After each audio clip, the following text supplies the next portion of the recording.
वर्ण, वर्ण में हमने क्या पढ़ा था कि वर्ण किसको बोला जाता है? उस मूल ध्वनि। अब मूल ध्वनि, ध्वनि मतलब जो मुंह से आवाज निकले, कोई भी आवाज, कैसा भी आवाज, इधर देखना, इधर से उधर नहीं, आवाज कैसा भी निकले, ध्वनि उसको बोला जाता है। ठीक है, इंग्लिश में उसको साउंड बोलते हैं और हिंदी में क्या बोलते हैं? ध्वनि। ध्वनि जो भी निकला और उस चीज को हम राइट कर रहे हैं, लिख रहे हैं, ठीक है, तो उस मूल ध्वनि को बोला जाता है जिसका खंड या टुकड़ा नहीं किया जा सकता, मतलब उससे अब छोटा नहीं हो सकता है। ठीक है, सेल में आप लोगों को साइंस में पढ़ाते हैं, सेल में क्या होता है? सबसे छोटा पार्ट, बॉडी का सबसे छोटा पार्ट होता है सेल, उससे छोटा नहीं हो सकता है। सेम वैसे ही जब हम केमिकल्स में पढ़ते हैं, केमिस्ट्री में सबसे छोटा पार्ट क्या आता है? एटम बोला जाता है। सबसे छोटा क्या होता है आप लोग के लिए? एटम। उससे छोटा तो नहीं होता, सबसे छोटा पार्ट होता है। वैसे ही जब हम शब्द पढ़ना स्टार्ट करते हैं, वर्ण पढ़ना स्टार्ट करते हैं, कोई भी अक्षर बोलना स्टार्ट, लिखना पढ़ना स्टार्ट करते हैं, तो जो हम लिखते हैं, अब जैसे ये पार्ट लिखा, वर्ण लिखा हुआ है, इसको क्या बोला जाता है? शब्द। ये है क्या? एक शब्द। ऐसे ही बहुत सारा एक ही लाइन में लिखा हुआ रहा, जैसे राम आम खाता है, तो उसका एक मीनिंग है, राम आम खाता है। बहुत सारा शब्द मिलकर क्या बना है? वाक्य। क्या बना है? वाक्य। तो ये क्या हो जाएगा? वाक्य। ये क्या कहलाएगा? शब्द। ठीक है, और शब्द से भी छोटा पार्ट, अब मान लो कि इसमें से कोई एक वर्ड निकाल दिए, ये वाक्य हो गया, इसमें से ये कोई आम निकाल दिए, आम, ये क्या कहलाएगा? क्या कहलाएगा? ठीक, अब इससे छोटा अलग अलग कर दिए, आ और फिर म, आ अलग हो गया और म अलग हो गया। यही पार्ट हमको क्या पढ़ना है? इसी को क्या बोला जाता है? ये क्या हो गया? अब इससे छोटा नहीं हो सकता है। अलग अलग ये वर्ण होंगे। ठीक है, कोई दिक्कत इसमें? अब वर्ण जो होते हैं उनके अलग अलग प्रकार दिए जाते हैं। तो वर्ण के जो अलग अलग प्रकार होते हैं, उसमें वर्ण को दो पार्टों में बांटा गया। ठीक है, हिंदी में भी वही पढ़ना और संस्कृत में भी हमको सेम चीज पढ़ना है। ठीक, वर्ण दो टाइप के होते हैं। कौन कौन? पहला कौन सा वर्ण होता है? पहला व्यंजन बोलो, स्वर, कोई भी पहले बोलो, कोई दिक्कत नहीं है। स्वर वर्ण और दूसरा पहला स्वर वर्ण और दूसरा पहला दूसरा पहला और दूसरा। अब स्वर वर्ण क्या होते हैं उसके बारे में देखते हैं। स्वर वर्ण, ठीक है, बचपन से क ख ग घ पढ़ा होगा और अ पढ़ा होगा। ठीक है, स्टार्टिंग हम लोग करते हैं तो जब भी मम्मी पापा स्टार्ट करते हैं पढ़ाना, तो पहले क्या लिखाते हैं हिंदी में? क ख ग घ, ज्यादातर अंग, क ख ग अंग, च छ ज झ। उसके बाद क्या स्टार्ट किया जाता है? ओ आई स्टार्ट किया जाता है। इंग्लिश में स्टार्ट क्या करते हैं? एबीसीडी। मैथ में क्या स्टार्ट करते हैं? स्टार्टिंग, जो स्टार्टिंग टाइम होता है। वैसे ही जैसे हिंदी में अब आते हैं तो क ख ग स्टार्ट किए, अ आ लिखाया जाता है, तो ये सारे के सारे वर्ण कहलाते हैं। क ख ग घ अ आ, ये सब के सब क्या है? वर्ण। और इन्हीं वर्णों में डिवाइड कर दिया गया है दो पार्ट में। एक को बोला जाता है स्वर वर्ण और दूसरा को बोला जाता है। अब जैसे अ से लेकर कहां तक होता है? अ तक, और दूसरा क से लेकर कहां तक होता है? ठीक है, तो अब इन अ से लेकर अ तक और क से लेकर ग तक, ये सारे के सारे हम इंक्लूडिंग क्या बोलते हैं इसको? वर्ण। क्या बोलेंगे इसको? और इसी वर्ण को दो पार्ट में डिवाइड किया जाता है, जिसको पहला बोला जाता है स्वर वर्ण और दूसरा क्या होता है? व्यंजन वर्ण। ठीक है, अब स्वर वर्ण क्या होता है, व्यंजन वर्ण क्या होता है, वो सुनते हैं। स्वर वर्ण का डिफिनेशन, जिन वर्ण का उच्चारण बिना किसी अन्य, ध्यान से सुनना, क्या? जिन वर्ण का उच्चारण बिना किसी अन्य वर्णों की सहायता से, किसी दूसरे वर्ण की सहायता हमको न लेनी पड़े, उसे क्या बोला जाता है? स्वर वर्ण। ठीक है, आप लोग जब भी खेल कूद करते हो, गेम खेलते हो, तो कोई काम अकेले नहीं हो पाता है, तो दोस्त के साथ मदद लेते हो ना, और उसके बाद कोई काम करते हो। वैसे ही जब हम कोई ध्वनि निकालना चाहते हैं, मुंह से कोई ध्वनि निकल रही है, कोई कुछ बोलना चाहते हैं, लिखना चाहते हैं, और लिखने में जब किसी दूसरे वर्ण, एक वर्ण है और फिर दूसरे वर्ण की सहायता लेनी पड़ जाती है, तो उसको क्या बोला जाता है? व्यंजन वर्ण। और जब न लेनी पड़े तो उसको क्या बोला जाता है? स्वर वर्ण। जब किसी उच्चारण मतलब कोई भी उच्चारण, उच्चारण मतलब क्या होता है? उच्चारण जो वर्ड बोल रहे हैं इसका मतलब क्या होगा? उच्चारण। उच्चारण मतलब हम बोलना, जो बोल रहे हैं, ठीक है। तो बोलते वक्त, लिखते वक्त जब हम उच्चारण करते हैं तो किसी भी वर्ण को जब उच्चारण करते वक्त किसी दूसरे वर्ण की सहायता नहीं लेनी पड़े तब उसको क्या बोलेंगे? स्वर वर्ण। और जब सहायता लेनी पड़ जाए तो उसको क्या बोला जाता है? अब एग्जांपल में देखते हैं स्वर वर्ण की एग्जांपल। जैसे अ, आ, हर्षई, दीर्घई, हर्षौ, वैसे ही दूसरा पढ़ते हैं क, ख। ध्यान से दोनों में देखना डिफरेंस। क जब बोलेंगे तो लास्ट में अ का उच्चारण आएगा। क, अरे ख, अरे ग, घ, अंग, च, छ, लास्ट में अ की मात्रा आ रही है ना। उच्चारण जब बोल रहे हैं, उच्चारण, उच्चारण मतलब बोलना, तो बोलते वक्त देखना लास्ट में अंत में अ का उच्चारण आ रहा है। का बोले तो लास्ट में क्या आ रहा है? आ।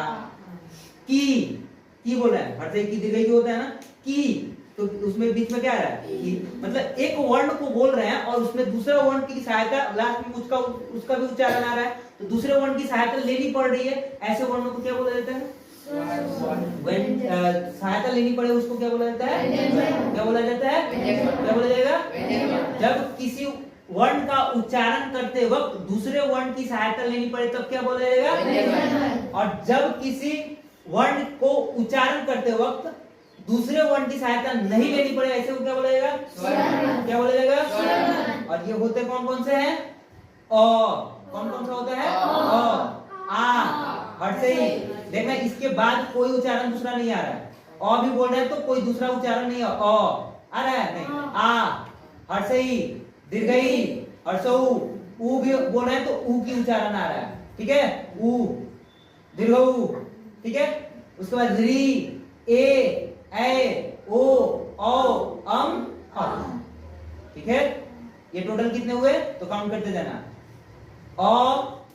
आ, हर्षई, दीर्घई, हर्षौ, दीर्घऊ, री, ए, ओ, अम, कितना हुआ? 13। तो इनकी संख्या टोटल कितनी होती है? 13। कितना संख्या होता है? 13 होता है। और ये सारे के सारे क्या कहलाते हैं? स्वर वर्ण। क्यों कहलाते हैं? तो इन वर्णों को बोलते वक्त किसी दूसरे वर्ण की सहायता नहीं लेनी पड़ती, इसलिए इसको क्या बोला जाएगा? स्वर वर्ण। आया समझ में? कोई दिक्कत नहीं। इसके बाद स्वर वर्ण के भी अलग अलग भेद होते हैं, ठीक है। 2 प्रकार के स्वर वर्ण जो वैसे होते हैं, 3 प्रकार के, मेन जो पढ़ना है वो बताते हैं। स्वर वर्ण के 2 भेद होते हैं। पहला ह्रस्व स्वर, ह्रस्व स्वर, ठीक है। उसके बाद दीर्घ स्वर,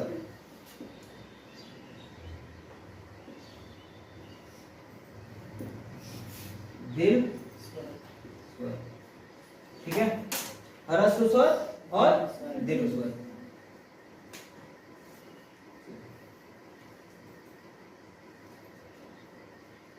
ह्रस्व स्वर, ह्रस्व मतलब होता है छोटा, ह्रस्व मतलब क्या होता है? छोटा। दीर्घ इधर से होगा।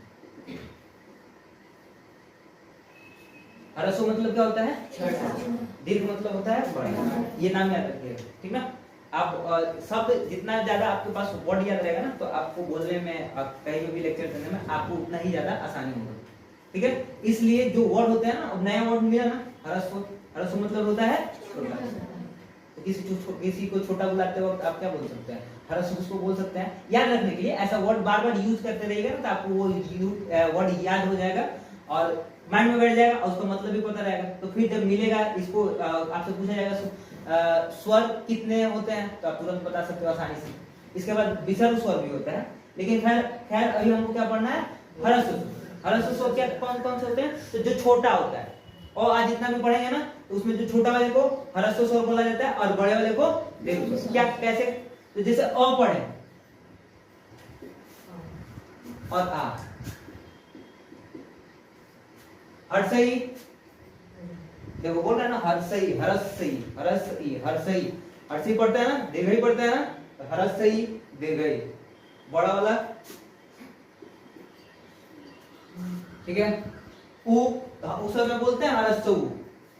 आप बोलते आए हो, लेकिन अब उसी को अलग पार्ट में डिवाइड किया है, हरस स्वर, तो अ आ जाएगा, छोटी आ जाएगा, छोटा उ आ जाएगा, ठीक है। और ठीक है, ये टोटल के टोटल क्या कहलाते हैं? हरस स्वर। क्या कहलाएंगे? ध्यान से देखो, अ, छोटा ई, छोटा उ, री और ली, ये सबको बोला जाता है हरस्व स्वर। क्या बोला जाएगा इसको? हरस्व स्वर। और इसी को बोला, इसको दूसरा नाम से भी जाना जाता है मूल स्वर। किसके नाम से जाना जाता है? मूल स्वर के नाम से जाना जाता है, ठीक है। मूल स्वर भी बोला जाएगा इसको, या फिर इसको हरस्व स्वर भी बोला जाएगा। और हरस्व स्वर टोटल कितने दिख रहा है? 5। टोटल कितने दिख रहा है? 5। और बाकी के बाकी क्या हो जाएंगे? दीर्घ स्वर। क्या हो जाएंगे? दीर्घ स्वर।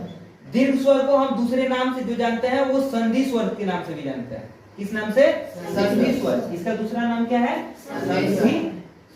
संधि स्वर, ठीक है। दूसरा नाम इसको क्या, किससे जानते हैं? संधि स्वर। दीर्घ स्वर में दूसरा नाम किससे क्या, दूसरा नाम इसका क्या है?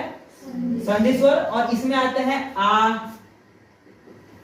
बड़ी ई, बड़ा उ, ठीक है। उधर जो लिखा थे ए, ओ, औ, इन सबको क्या बोला जाएगा? संधि स्वर, या फिर इसको क्या बोला जाएगा? दीर्घ स्वर। क्या बोला जाएगा? दीर्घ स्वर। कोई दिक्कत इसमें? आए समझ में? कोई प्रॉब्लम? ठीक है, याद रहेगा ना। तो सबसे पहले आज क्या क्या पढ़ा आपने? तो सबसे पहला वर्ण। वर्ण किसको बोला जाता है? वर्ण उस मूल ध्वनि को बोला जाएगा जिसका खंड और टुकड़ा ना किया जा सके, ठीक है। उससे छोटा तो कुछ, कोई उससे ज्यादा टुकड़ा हम नहीं कर सकते हैं, ठीक है। वर्ण जो होते हैं कितने टाइप्स के होते हैं? 2 टाइप्स के होते हैं। कौन कौन से? स्वर वर्ण, व्यंजन वर्ण। स्वर वर्ण, स्वर वर्ण, ठीक है। स्वर वर्ण किसको बोला जाता है? ऐसे वर्ण जिनका उच्चारण करते वक्त, ऐसे वर्ण जिनका उच्चारण करते वक्त किसी दूसरे वर्णों की सहायता ना लेनी पड़े, उसको क्या बोला जाता है? क्या बोला जाएगा? नेक्स्ट, व्यंजन वर्ण। व्यंजन वर्ण किसको बोला जाता है? ऐसे वर्ण जिनको उच्चारण करते वक्त, ऐसे वर्ण जिनको उच्चारण करते वक्त किसी अन्य वर्ण की सहायता लेनी पड़े। क्या करनी पड़े? लेनी पड़े, तो उसको क्या बोला जाता है? क्या बोला जाएगा उसको? क्या बोला जाएगा? कोई दिक्कत इसमें? आगे बढ़े। आगे क्या पढ़ा है? स्वर वर्ण जो होते हैं वो कितने प्रकार के होते हैं? 2 प्रकार के। कितने प्रकार के? 2 प्रकार के। और भी आगे इसका प्रकार पढ़ना है, लेकिन मेन जो होते हैं वो कितने प्रकार के होते हैं? 2। पहला हरस्व स्वर और दूसरा दीर्घ स्वर। पहला क्या होता है? हरस्व स्वर और दूसरा क्या होता है? दीर्घ स्वर। हरस्व स्वर किसको बोला जाता है? इसका दूसरा नाम मूल स्वर है। इसका नाम, दूसरा नाम क्या है? मूल स्वर है। और इसमें क्या क्या आते हैं? तो अ, छोटी ई, छोटा उ, री और री। और क्या आएगा? कोई दिक्कत इसमें?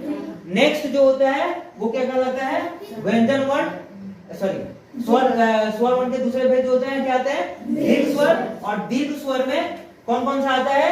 तो आ, दीर्घई, दीर्घऊ, ए, ओ, औ, ठीक है। ये सारे के सारे क्या कहलाते हैं?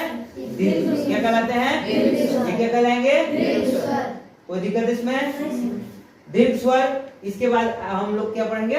व्यंजन।